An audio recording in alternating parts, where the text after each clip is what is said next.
Bienvenido a la ruta del libro, donde puedes llegar a todos tus libros favoritos. Recuerda darle like y activar la campanita para que no te pierdas ningún capítulo. Juego de Tronos, libro 1 de la saga de Canción de Hielo y Fuego del escritor George R.R. Martin, capítulo 40, Catelyn. El cielo del este se tinó de rosa y oro a medida que el sol salía sobre el valle de Arryn. Catelyn Stark, con las manos apoyadas en la piedra tallada del antepecho de la ventana, contempló cómo la luz se difundía y el mundo pasaba del negro al añil y luego al verde, a medida que el amanecer avanzaba por los prados y bosques. De las lágrimas de Elise ascendían jirones de niebla blanca, allí donde las aguas fantasmales caían por la ladera de la montaña e iniciaban el largo descenso por la lanza del gigante. Catelyn sentía en el rostro el roce de algunas gotas. Elise Arryn había visto morir asesinados a su esposo, a sus hermanos y a todos sus hijos, pero en vida jamás derramó una lágrima. Por eso los dioses habían decretado que, tras su muerte, no conociera el descanso hasta que su llanto empapase la tierra negra del valle bajo la que yacían los hombres a los que había amado y enterrado. Elise llevaba muerta 600 años, y ni una gota del torrente había llegado jamás al suelo del valle, tan abajo. Catelyn se preguntó cómo sería la catarata de sus lágrimas cuando muriese. «Cuéntame todo lo demás», dijo. «El Matarreyes está reuniendo sus huestes en Roca Casterly», respondió Ser Roderick Castle en la habitación a su espalda. «Vuestro hermano nos escribe que ha enviado jinetes a la roca para exigir a Lord Tywin que explique sus intenciones, pero no ha obtenido ninguna respuesta. Edmure ha ordenado a Lord Denny y Lord Papor que guarden el paso bajo el colmillo dorado. Os jura que no cederá ni un metro de tierra Tully sin antes regarlo con sangre Lannister». Catelyn se apartó del amanecer. Tanta belleza no bastaba para aliviar su sombrío humor, era una crueldad que un día comenzara con tanta hermosura y fuera a terminar de manera tan horrible como todo indicaba. «Admior ha enviado jinetes y ha hecho juramentos», dijo. «Pero no es el señor de Aguas Dulces. ¿Qué pasa con mi padre? El mensaje de Lord Hoster no lo menciona, mi señora». Ser Roderick se tironeó de los bigotes. Mientras se recuperaba de las heridas, le habían vuelto a crecer, blancos como la nieve e hirsutos como un espino. Casi volvía a ser el mismo de antes. «Mi padre no dejaría la defensa de Aguas Dulces en manos de Edmure a menos que estuviera muy enfermo», señaló, preocupada. «Debisteis despertarme en cuanto llegó el pájaro. Vuestra señora hermana pensó que sería mejor dejaros dormir. Me lo ha dicho el maestre Colemon». «Debisteis despertarme», insistió. «Según el maestre, vuestra hermana pensaba hablar con vos después del combate», dijo Ser Roderick. «¿Así que piensa seguir adelante con esta payasada?» Catelyn hizo una mueca. «El enano la ha hecho bailar a su son y ella está tan sorda que no oye la música. Suceda lo que suceda esta mañana debemos partir enseguida, Ser Roderick. Mi lugar está en Invernalia, al lado de mis hijos. Si os sentís con fuerzas para viajar, pediré a Lysa que nos proporcione escolta hasta Puerto Gaviota. Desde allí seguiremos en barco». «¿Otra vez en barco?» Ser Roderick se puso algo verde, pero consiguió no estremecerse. «Como ordenéis, mi señora». El anciano caballero aguardó tras la puerta mientras Catelyn llamaba a las criadas que Lysa le había asignado. Si hablaba con su hermana antes del duelo quizá consiguiera que cambiara de opinión, pensó mientras la vestían. Los planes de Lysa cambiaban según sus estados de ánimo, y sus estados de ánimo cambiaban a cada hora. La niña tímida que había sido en Aguas Dulces se había convertido con los años en una mujer que era, a ratos orgullosa, miedosa, cruel, soñadora, despiadada, tímida, testaruda, soberbia y, sobre todo, inconstante. Cuando el repugnante carcelero de Lysa había acudido a ellas para decirles que Tyrion Lannister quería confesar, Catelyn suplicó a su hermana que hablaran con el enano en privado, pero no, ella tenía que hacer de aquello un espectáculo ante la mitad del valle. Y así habían ido las cosas. «Lannister es mi prisionero», dijo a Ser Roderick mientras bajaban por las escaleras de la torre, en dirección a los fríos salones blancos del nido de águilas. Catelyn vestía una sencilla túnica de algodón con cinturón plateado. «Habrá que recordárselo a mi hermana». Junto a la entrada de las habitaciones de Lysa se encontraron con su tío, que salía hecho una furia. ¿Vas a unirte al Festival de los Locos?, gritó Sir Brennan. Te diría que le dieras una buena bofetada a ver si se le metía algo de sentido común en la cabeza, pero no serviría de nada, solo te magullarías la mano. Ha llegado un pájaro de aguas dulces, empezó Catelyn. Con una carta de Edmure, ya lo sé, pequeña. El pez negro con que se abrochaba la capa era la única concesión que Brinden hacía en cuestión de ornamentos. He tenido que enterarme a través del maestre Colemon. Le pedí a tu hermana que me dejara partir con 1 millar de jinetes para ir inmediatamente a Aguas Dulces. ¿Y sabes qué me ha dicho? El valle no puede prescindir ahora de 1000 espadas, no puede prescindir ni de una espada, tío. Eres el caballero de la puerta. Tu lugar está aquí. Del otro lado de la puerta les llegó el sonido de una carcajada infantil. Su tío echó un vistazo por encima del hombro, sombrío. Le he dicho que más vale que se vaya buscando otro caballero de la puerta. Pescado negro o no, sigo siendo un Tully. Me marcharé a Aguas Dulces antes de que anochezca. ¿Solo? Catelyn no se molestó en fingir sorpresa. Sabes tan bien como yo que no sobrevivirías en el camino alto. Ser Roderick y yo vamos a volver a Invernalia. Ven con nosotros, tío. Yo te daré 1000 hombres. Aguas Dulces no tendrá que luchar a solas. Como tú digas, asintió Brinden con gesto brusco después de meditar un instante. Es el camino más largo para volver a casa, pero así al menos llegaré. Te espero abajo. Se alejó a zancadas, con la capa ondeando a la espalda. Catelyn intercambió una mirada con Sir Roderick. Ambos se encaminaron hacia el lugar de donde procedían las nerviosas risitas infantiles. Las habitaciones de Lysa daban a un pequeño jardín, un círculo de tierra y hierba con flores azules, rodeado de altas torres blancas. Los diseñadores habían intentado que fuera un bosque de dioses, pero el nido de águilas reposaba sobre la piedra dura de la montaña, y por mucha tierra fértil que acarrearan desde el valle no consiguieron que arraigara ningún arciano. De manera que los señores del nido de águilas plantaron hierba y distribuyeron unas cuantas estatuas entre los arbustos bajos. Allí se reunirían los dos campeones, para poner sus vidas y la de Tyrion Lannister en las manos de los dioses. Lysa, con el pelo recién cepillado y envuelta en una túnica de terciopelo color crema, con un collar de zafiros y adularias que le rodeaba el cuello lechoso, daba audiencia en una terraza desde la que se divisaba el lugar del combate, rodeada por sus caballeros, pretendientes, grandes señores y señores de mediana importancia. Muchos de ellos seguían teniendo la esperanza de poder casarse con ella, llevarla a la cama y gobernar a su lado el valle de Arryn. Por lo que había visto Catelyn durante su estancia en el nido de águilas, era una esperanza vana. Se había erigido una plataforma de madera para elevar el trono de Robert. Y allí estaba el señor del nido de águilas, entre risitas y palmoteos, mientras un titiritero jorobado vestido con abigarradas ropas azules y blancas hacía que 2 marionetas de madera se lanzaran tajos y estocadas. Se habían dispuesto jarras de crema espesa y cestas de moras, y los invitados bebían vino dulce aromatizado con naranja en copas de plata labrada. El Festival de los Locos, como lo había llamado Brinden, con toda razón. Al otro lado de la terraza, Lysa reía alegremente alguna broma de Lord Hunter y mordisqueaba una mora en la punta de la daga de Sarlen Corbre. Eran los pretendientes favoritos de Lysa, al menos aquel día. A Catelyn le habría costado decidir cuál de los dos hombres era menos adecuado. Eon Hunter era aún más viejo que Jon Arryn, la gota lo tenía casi imposibilitado y cargaba con la maldición de 3 hijos pendencieros y a cuál más codicioso.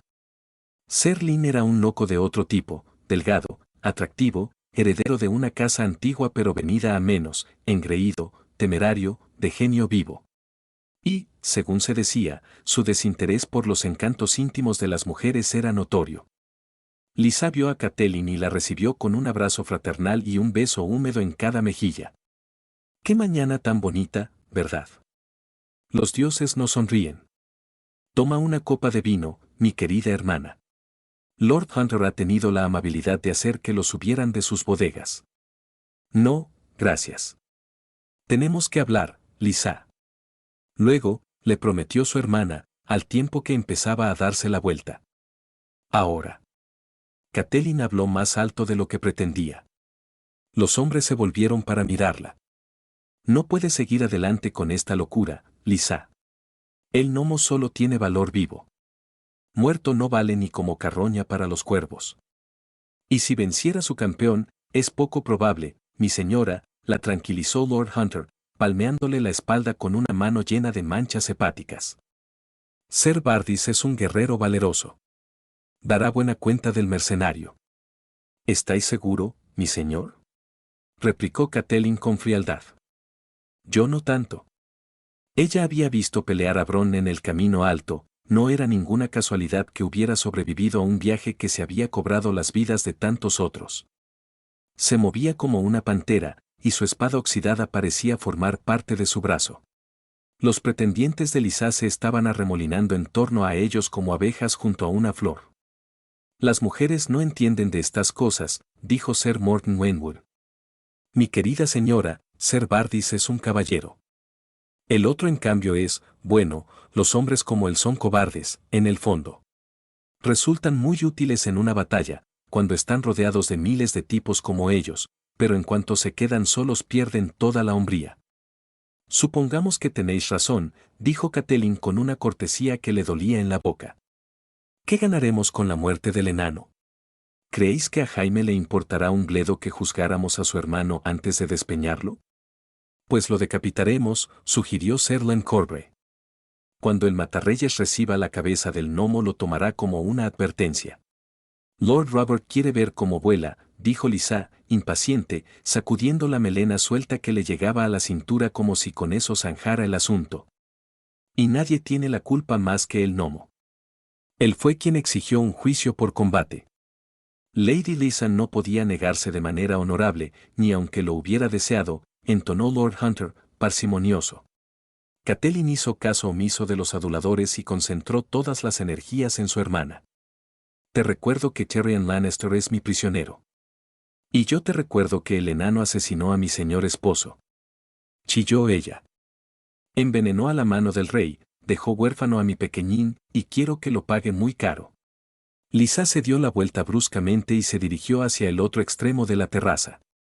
Ser Lyn, Sir Morton y el resto de los pretendientes hicieron una fría reverencia a Catelyn y corrieron tras ella. ¿Creéis que fue así? Le preguntó en voz baja Sir Roderick cuando volvieron a estar a solas. ¿Pensáis que mató a Lord John?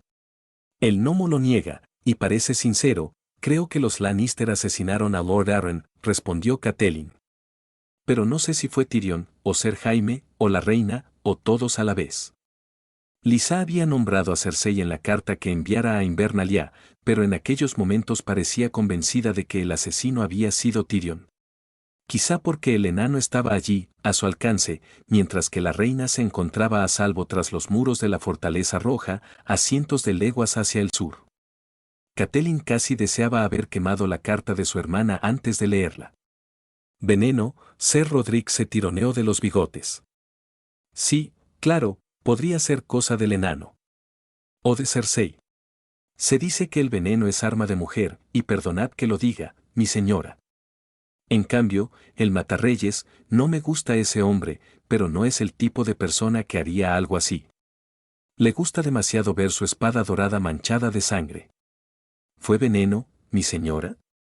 ¿Cómo si no habrían hecho que pareciera muerte natural? Catelyn frunció el ceño, algo intranquila. Tras ellos, Lord Robert gritó divertido cuando una de las marionetas en forma de caballero cortó a la otra por la mitad, derramando sobre la terraza una lluvia de serrín teñido de rojo. Miró a su sobrino y suspiró. A ese niño le hace falta mucha disciplina. Si no lo apartan de su madre una buena temporada, nunca será capaz de gobernar. Su señor padre habría estado de acuerdo con vos, dijo una voz junto a su codo. Catelyn se volvió. El maestre Colemon estaba a su lado, con una copa de vino en la mano. Pensaba enviar al chico como pupilo a Rocadragón, ¿sabéis? Oh, pero estoy hablando demasiado. La nuez de la garganta le subía y le bajaba tras la papada. Estaba muy nervioso. Me temo que he abusado del excelente vino de Lord Hunter. Solo pensar en el derramamiento de sangre me pone los nervios de punta. Os equivocáis, maestre, dijo Catelyn. Iba a enviarlo a Roca Castelli, no a Rocadragón, y todo eso se acordó tras la muerte de la mano, sin el consentimiento de mi hermana. El maestre sacudió la cabeza con energía. Tenía el cuello tan largo que casi parecía una marioneta él también. No, mi señora, tengo que llevaros la contraria, pero fue Lord John quien. Abajo empezó a sonar una campana. Los grandes señores, y también las sirvientas, interrumpieron lo que hacían y se acercaron a la balaustrada. Abajo, 2 guardias enfundados en capas celestes acompañaban a Tyrion Lannister. El regordete Septon del nido de águilas lo escoltó hasta la estatua erigida en el centro del jardín, una mujer llorosa, tallada en mármol blanco jaspeado, que con toda seguridad representaba a Elise. El hombrecillo malvado, dijo Lord Robert, con una risita tonta. Madre, ¿puedo hacerlo volar? Quiero verlo volar. Más tarde, mi pequeñín, le prometió Lisa. Primero, el juicio, pronunció Cansino, Sir Len Corbre, y después, la ejecución. Un momento más tarde, los 2 campeones aparecieron por lados opuestos del jardín. El caballero contaba con la asistencia de 2 escuderos jóvenes, el mercenario con la del maestro de armas del nido de águilas. Ser Vardis Guillem vestía de acero de la cabeza a los pies, llevaba una pesada armadura articulada sobre una cota de mallas y una sobrecota acolchada. Grandes rondelas circulares, esmaltadas en colores crema y azul, con el sello de la luna y el halcón de la casa Arryn, protegían la articulación vulnerable donde el brazo se unía al tórax.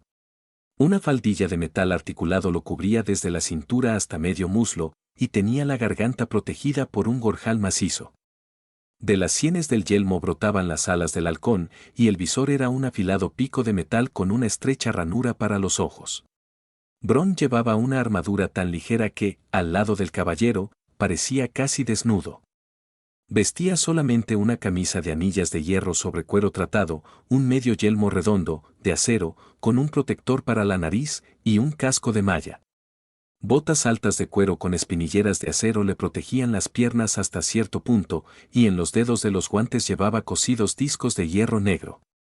No obstante, Catelyn se dio cuenta de que el mercenario era un palmo más alto que su oponente, con más alcance, y, a primera vista, aparentaba 15 años menos. Se arrodillaron sobre la hierba, bajo la mujer llorosa, uno frente al otro, con Lannister entre ambos. El Septon extrajo una esfera de vidrio facetado de la bolsa de tela que llevaba en la cintura. La levantó por encima de su cabeza y la luz se fragmentó. Sobre el rostro del gnomo aparecieron arcoíris danzantes. Con voz alta, solemne y melódica, el Septon rogó a los dioses que miraran abajo y sirvieran de testigos para encontrar la verdad en el alma de aquel hombre, para garantizarle la vida y la libertad si era inocente, y la muerte si era culpable. Su voz retumbó contra las torres circundantes. Cuando el último eco desapareció, el Septon bajó el vidrio y se marchó presuroso. Tyrion se inclinó y susurró algo al oído de Bronn antes de que los guardias se lo llevaran. El mercenario se incorporó riendo y se sacudió una brizna de hierba de la rodilla. Robert Arryn, señor de nido de águilas y defensor del valle, se movía con impaciencia en su trono elevado. ¿Cuándo van a combatir?, preguntó, plañidero. Uno de los asistentes ayudó a Ser Vardis a ponerse en pie. El otro le entregó un escudo triangular, de algo más de 1 metro de alto, de grueso roble con clavos de hierro. Se lo ataron al antebrazo izquierdo. Cuando el maestro de armas de Lisa le ofreció un escudo similar a Bronn, el mercenario escupió y lo rechazó con un gesto. Una vasta barba de 3 días le cubría la mandíbula y los pómulos, pero si no se había afeitado no era por falta de una cuchilla, el filo de su espada tenía el destello peligroso del acero que ha sido afilado durante horas, cada día, hasta resultar tan cortante que no se podía ni tocar. Ser Vardis extendió la mano, enfundada en un guantelete, y su asistente le entregó una espada larga de doble filo. En la hoja habían cincelado la delicada imagen de un cielo montañoso, el puño era la cabeza de un halcón, la guarda tenía forma de alas.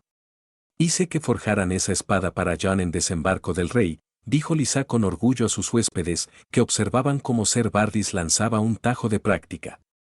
La llevaba siempre que se sentaba en el trono de hierro, en el palacio del rey Robert. ¿No es encantadora? Creo que es adecuado que nuestro campeón vengue a John con su espada. La magnífica hoja, con adornos de plata, era sin duda hermosísima, pero a Catelyn le pareció que Ser Bardis se habría sentido más cómodo con su espada. Pero no dijo nada, estaba harta de discusiones inútiles con su hermana. «Haced que combatan», exigió Lord Robert. Ser Bardis miró al señor del nido de águilas y levantó la espada a guisa de saludo. Por el nido de águilas y el valle. Tyrion Lannister había permanecido sentado en un balcón al otro lado del jardín, flanqueado por sus guardias. A él se volvió Bronn con un saludo apresurado. «Esperan vuestra orden», dijo Lady Lysa a su hijo, el señor. «Combatid», gritó el chico, con los brazos temblorosos y las manos aferradas a la silla como garfios. Ser Bardis giró, levantando el pesado escudo. Bronn se dispuso a hacerle frente. Las espadas chocaron, 1, 2 veces, probando las fuerzas. El mercenario retrocedió un paso. El caballero lo persiguió, con el escudo levantado ante sí. Lanzó un tajo, pero Bronn retrocedió, poniéndose fuera de su alcance, y la hoja plateada solamente cortó el aire. Bronn se movió hacia su derecha. Ser Bardis se desplazó para seguirlo, con el escudo entre ambos. El caballero avanzaba pisando con cuidado el suelo irregular. El mercenario retrocedía, con una leve sonrisa en los labios. Ser Bardis atacó, lanzando estocadas, pero Bronn retrocedió dando un pequeño salto sobre una piedra, cubierta de musgo. El mercenario giró a la izquierda, apartándose del escudo, aproximándose al flanco desprotegido del caballero. Ser Bardis intentó un ataque a las piernas, pero no llegó. Bronn siguió danzando hacia su izquierda. Ser Bardis giró en el sitio. «Ese hombre es un cobarde», declaró Lord Hunter. «Detente y pelea, miserable». Varias voces se hicieron eco de aquel sentimiento. Catelyn miró a Sir Roderick. Su maestro de armas sacudió brevemente la cabeza. «Quiere que Ser Bardis lo persiga». El peso de la armadura y el escudo agotarían hasta al más fuerte de los hombres. Ella había visto a los hombres practicar con la espada casi todos los días de su vida, había presenciado medio centenar de torneos, pero esto era algo diferente y más letal, un baile, donde la menor equivocación en un paso significaba la muerte. Y mientras observaba, el recuerdo de otro duelo en otra época acudió a la memoria de Catelyn Stark, tan vívidamente como si hubiera ocurrido el día anterior. Habían luchado en el patio inferior de Aguas Dulces. Cuando Brandon vio que Petyr solo llevaba el yelmo, la placa pectoral y la malla, se quitó casi toda la armadura. Petyr le había pedido a ella una prenda para llevarla, pero Catelyn lo había rechazado. Su padre, el señor, la había prometido a Brandon Stark, y fue a él a quien le dio su prenda, un pañuelo azul claro en el que había bordado la trucha saltarina de Aguas Dulces. Mientras se lo ponía en la mano, miró a Brandon, suplicante. «Solo es un niño tonto, pero lo quiero como a un hermano. Me causaría dolor verlo morir», le dijo. Su prometido la miró con los fríos ojos grises de los Stark, y le prometió no matar al chico que la amaba. Aquel combate terminó casi nada más empezar. Brandon era un hombre hecho y derecho, e hizo retroceder a Meñique a todo lo largo del patio hasta la escalera que llevaba al agua, descargando el acero sobre él a cada paso, hasta que el chico quedó tambaleándose y sangrando por una docena de heridas. «Ríndete», le gritó en varias ocasiones, pero Petyr se limitaba a hacer un gesto de negación y seguía combatiendo, sombrío. Cuando el río les lamía ya los tobillos, Brandon puso punto final al duelo con un mandoble de revés, que cortó el cuero recubierto de anillas de acero de Petyr y le produjo una herida en la carne blanda, bajo las costillas, tan profunda que Catelyn creyó que sería mortal. Mientras caía, el chico la miró y murmuró, «Cat». La sangre, brillante, le fluía entre los dedos, recubiertos de malla. Catelyn pensaba que ya se había olvidado de aquello. Fue la última vez que vio su rostro, hasta el día en que la llevaron ante él en desembarco del rey. Habían transcurrido 2 semanas antes de que Meñique tuviera fuerzas suficientes para abandonar Aguas Dulces, pero su padre, el señor, le prohibió visitarlo en la torre, donde yacía. Lysa ayudó a su maestra a cuidarlo, era más callada y retraída en aquella época. Edmure también fue a visitarlo, pero Petyr lo echó. Su hermano había actuado como escudero de Brandon en el duelo y Meñique no se lo perdonaría.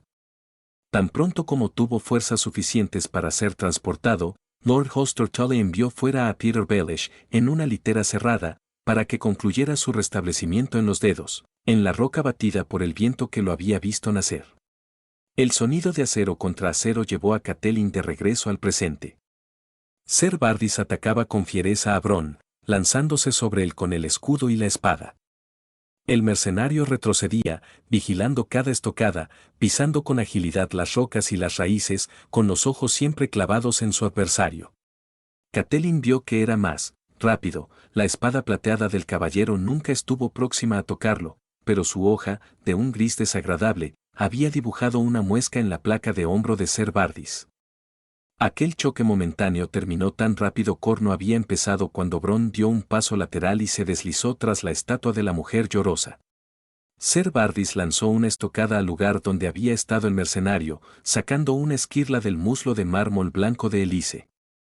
«No están combatiendo bien, madre», se quejó el señor de Nido de Águilas. «Quiero que peleen». «Lo harán, mi pequeñín», lo consoló la madre. El mercenario no se puede pasar todo el día huyendo. Algunos de los nobles que se encontraban en la terraza de Lisa hacían bromas injuriosas mientras volvían a llenar sus copas de vino, pero desde el otro lado del jardín, los ojos estrábicos de Tyrion Lannister vigilaban los pasos del caballero como si nada más importara en el mundo. Bronn salió de detrás de la estatua con rapidez y decisión, moviéndose aún a la izquierda, y lanzó un mandoble con ambas manos al costado del caballero no protegido por la armadura. Ser Bardis lo paró con torpeza, y la espada del mercenario, con un destello, subió buscando la cabeza. Sonó el metal y un ala del halcón cayó, como triturada. Ser Bardis dio medio paso atrás para afirmar el cuerpo y levantó el escudo. Cuando la estocada de Bronn chocó contra la madera, saltaron astillas de roble. El mercenario dio un paso más a la izquierda, separándose del escudo, y golpeó a Ser Bardis en el estómago. La espada dejó un corte amplio en la placa del caballero. Ser Bardis se apoyó sobre el pie que mantenía detrás, mientras su espada plateada descendía en un arco brutal. Bronn logró apartarla y, de un salto, se alejó. El caballero cayó sobre la mujer llorosa, haciendo que se balanceara sobre su pedestal. Perplejo, retrocedió, moviendo la cabeza hacia uno y otro lado, mientras buscaba a su oponente. La ranura del visor de su yelmo reducía su campo de visión. «Detrás de vos», le gritó Lord Hunter, demasiado tarde. Bronn dejó caer su espada con ambas manos, golpeando el codo del brazo con el que Ser Bardis manejaba la espada. El fino metal articulado que protegía la articulación crujió. El caballero soltó un gruñido y levantó el arma. En aquella ocasión, Bronn no retrocedió. Las espadas chocaron y el canto del acero llenó el jardín y resonó contra las torres blancas del Nido de Águilas. «Ser Bardis está herido», dijo Ser Rodrik, con voz preocupada. Catelyn no necesitaba que se lo dijeran, tenía ojos, podía ver el fino hilo de sangre que corría por el antebrazo del caballero, la humedad en la articulación del codo. Cada quite era más lento y bajo que el anterior. Ser Bardis se volvió de costado a su adversario, intentando defenderse con el escudo, pero Bronn se movía en torno a él, raudo como un gato. El mercenario parecía ganar fuerzas con cada momento. Sus mandobles ahora dejaban marcas. Profundos cortes brillantes marcaban la armadura del caballero, sobre el muslo derecho, en el visor roto, atravesando su placa pectoral, el más largo en la parte delantera del gorjal. La róndela con la luna y el halcón, sobre el brazo derecho de Ser Bardis, estaba limpiamente cortada en dos y colgaba de la correa. Se podía escuchar su respiración trabajosa, que brotaba por los respiraderos del visor. Pese a la ceguera de la arrogancia, los caballeros y nobles del valle veían ya con claridad qué ocurría debajo de ellos. Pero su hermana, no. «Basta ya, Ser Bardis», gritó Lady Lisa. «Terminad con él ya, mi niño se está aburriendo». Hay que decir, en honor a la verdad, que Ser Bardis Egen fue fiel a la orden de su dama hasta el fin. En ese instante, retrocedía, casi en cuclillas tras el escudo lleno de cortes, y un segundo después se lanzó a la carga. Embistió como un toro y estuvo a punto de hacer caer a Bronn. Ser Bardis chocó con él y golpeó el rostro del mercenario con el borde del escudo. Bronn casi cayó, dio un paso atrás, trastabilló sobre una piedra y se apoyó en la mujer llorosa para mantener el equilibrio. Ser Bardis tiró su escudo a un lado y lo persiguió, usando ambas manos para levantar la espada. Tenía el brazo derecho, desde el codo hasta los dedos, cubierto de sangre, pero el último mandoble desesperado hubiera abierto a Bronn en canal, desde el cuello hasta el ombligo, si el mercenario se hubiera quedado allí para recibirlo. Pero Bronn dio un paso atrás. La maravillosa espada plateada de Jon Arryn chocó con el codo de mármol de la mujer llorosa y se partió limpiamente, perdiendo un tercio de su longitud. Bronn clavó un hombro en la espalda de la estatua. La imagen de Olenna Arryn, lavada por los elementos, se balanceó y cayó con un gran estruendo, y Ser Bardis quedó debajo de ella. En una fracción de segundo, Bronn estuvo encima de él, pateando lo que quedaba de su ron de la partida para echarla a un lado, a fin de dejar al descubierto la zona vulnerable entre el hombro y la placa pectoral. Ser Bardis yacía de costado, atrapado bajo el torso roto de la mujer llorosa. Catelyn oyó el gemido del caballero cuando el mercenario levantó la espada con ambas manos y la clavó con todo su peso bajo el brazo, atravesando las costillas de Ser Bardis, que se estremeció y quedó quieto. El silencio se apoderó de todo el nido de águilas. Bronn se arrancó el medio yelmo y lo dejó caer sobre la hierba. Tenía el labio partido y sangrante, resultado del golpe con el escudo, y su cabello, negro como el carbón, estaba empapado de sudor. Escupió un diente roto. ¿Ha terminado, madre?, preguntó el señor del nido de águilas. Catelyn deseaba decirle que no, que aquello acababa de empezar. Sí, dijo Lysa, sombría, con voz tan fría y muerta como el capitán de su guardia. ¿Ahora puedo hacer volar al hombrecillo? A este hombrecillo, no, dijo Tyrion Lannister poniéndose en pie al otro lado del jardín. Este hombrecillo se va en la cesta de los nabos, muchas gracias. Dais por supuesto, comenzó a decir Lysa. Doy por supuesto que la casa Arryn no olvida sus propias palabras, repuso el gnomo. Tan alto como el honor. Prometiste que podría hacerlo volar, gritó a su madre entre estremecimientos el señor del nido de águilas. Los dioses han tenido a bien proclamarlo inocente, niño. El rostro de Lady Lysa estaba púrpura de furia. No tenemos otra elección que la de dejarlo libre. Levantó la voz. Guardias, sacad de mi vista al señor de Lannister y a su criatura. Llevadlos a la puerta de la sangre y dejadlos libres. Ocupaos de que tengan caballos y alimentos suficientes para llegar al tridente, y cercioraos de que les sean devueltos todos sus bienes y armas. Las necesitarán en el camino alto. El camino alto, repitió Tyrion Lannister. Lysa se permitió una desmayada sonrisa de satisfacción.